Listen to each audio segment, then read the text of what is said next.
And this is the Mercedes-Benz Rangers postgame show on a night where the Rangers ranged from awful to awfully bad. The only word that best describes the night, pointless. Because look at the standings. The Rangers do not gain any points. They now fall below the cut line because the Canadiens beat the Ottawa Senators 6-3. So now the Rangers a point back of that second playoff spot. But look beneath them. The Islanders, the Blue Jackets, the Red Wings, all with 70 points. The Bruins have 69. And other than Boston, the number of concern is the games remaining. The Rangers have 13. Everyone else has more. Columbus, the Islanders, the Canadiens, and the Senators all have 2 games in hand. Concern indeed. As we welcome you inside our Delta MSG studios from the Garden alongside Steve Alliquette, I'm John Giannone. 2-1 the final here at the Garden. The Calgary Flames with the win, and I don't think many would have predicted not only that the Rangers would lose tonight, but that they would lose with only 13 shots on goal against the team with the fewest goals and probably the worst offense in the NHL. That was the most tragic game I can remember ever covering since I started here in 2004. I've never seen anything that listless in a game that you had to win. So I don't know where you go from here, because what's your identity? What's your identity because you've played 17 games this season against Eastern Conference playoff-bound teams. They've won 4 of them. So you're not beating anybody in the big games that you have to win. And now you've lost several of these that you're supposed to win. So what's your identity? Where do you go from here? You know, how do you shake that loose? That's a concerning question, Steve, when you're in game 69 of the season. season. Well, you're between the benches. What does it sound like? Because I'll tell you what losing sounds like. It's quiet. And I can imagine what was the Rangers bench like. I will say this. At the moment that Joe Micheletti was talking about one of the defensemen on Calgary dove in front of a one-timer, he said that looks like a team that wants to make the playoffs. What I heard from the two sides of my spot between the benches was the team to my right, the Calgary Flames, were constantly talking during the third period of that game. Now, obviously, they were the one trying to hold the lead, so it was more about emotion than it was about technique. Yeah. But for sure, most of that night, the emotional attachment to the game was more from the Flames. Do you want to know why? Because from your head, it goes to your feet. And if you're playing on your toes, you're aggressive. And you know what? You can lose on your own terms that way. The Rangers were silent. I mean, there wasn't even any pushback. And you can't say that this was a night where the third and fourth line dragged them into it, which we've seen for months. Mm-hmm. Didn't see any signs of that either. I can't say that anybody had a night. I mean, that was from top to bottom, with the exception of Shesterkin. If not for Shesterkin, this thing was, and you know what else? In the first period, if Calgary had finishers on their team, they have hardworking players, committed players, but not the skill the Rangers have. If they had finishers with the chances they were getting, they just weren't elevating the puck. They were in the slot the entire period. Mm-hmm. So they had their way to get to the area of the ice that matters most, the middle. And I don't know, that's the most toxic game I've seen, I got to be honest. Well, let's get some reaction from the Ranger dressing room. Michelle Gingras working the room. First, we'll hear from Vincent Trocheck, then Mika Zibanejad. Vince, 13 shots on goal, just 2 in the second period. What made it so difficult for you guys to get those chances tonight? I feel like we just weren't working as a group of 5 on the ice enough tonight. I feel like a couple games ago there was a loss and you said we're shooting ourselves in the foot a bit. Did it feel like a similar tonight from that perspective? I mean, there was a few, I think we could have, Shesty stood on his head. Easily could have been worse. They were on top of us the whole night, but like I said, I think that there was just times that we needed to be working as a group of 5 and we weren't. So where was the disconnect, do you feel like, tonight, just where you couldn't get it together? No, I just think that we have a system in place that we need to use. It takes 5 guys in a forecheck, 5 guys in the neutral zone, 5 guys in the D zone, and felt like at times we had 3 and the other 2 weren't in it, and it just doesn't work that when you have that. You've been really good at finding the positives and silver lining throughout the season during losses. Just after one like this, what are the emotions like? This was a big game for you guys. Yeah, it's a disappointing one. Hopefully we could scrap that one. It's not just that second period. Even the third period, I'm disappointed we don't have a better push than that. But yeah, it's not good enough. Thanks. Vince was just saying, just not doing a good enough job playing as a 5-man unit tonight. Where'd you feel like the disconnect was for you guys?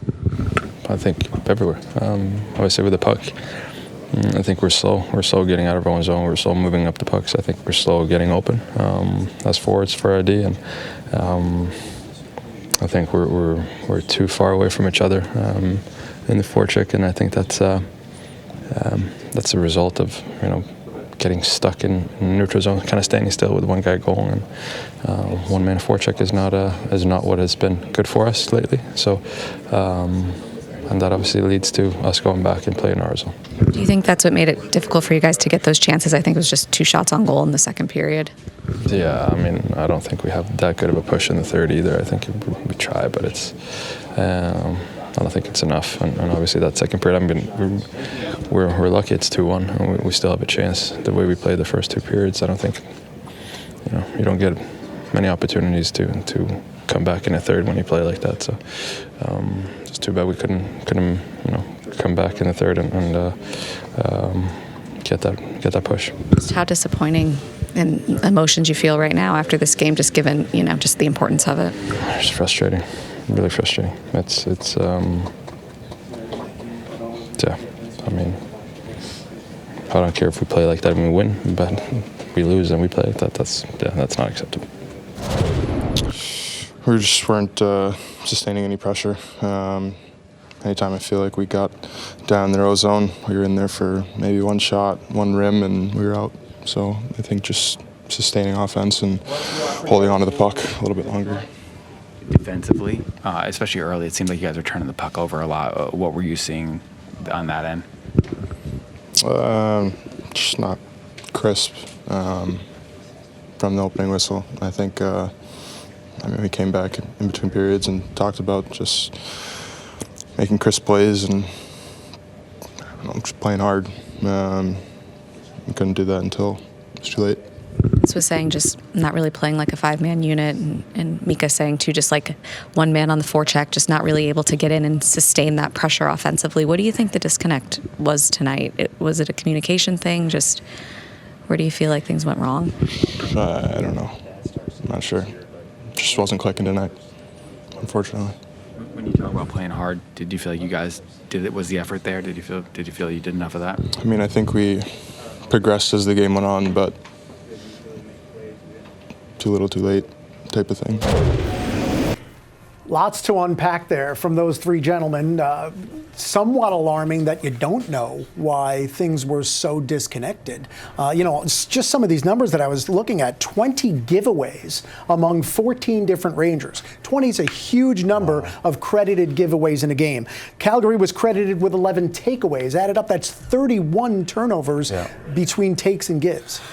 Takes and gives in the locker room, the coaches would always say if we get anywhere near 20, we have no shot at winning. That's usually the number. So when you get into 30, 31, you have no shot. I always look at the players, body language, after games. It didn't look like a lot of guys had a lot of sweat on them.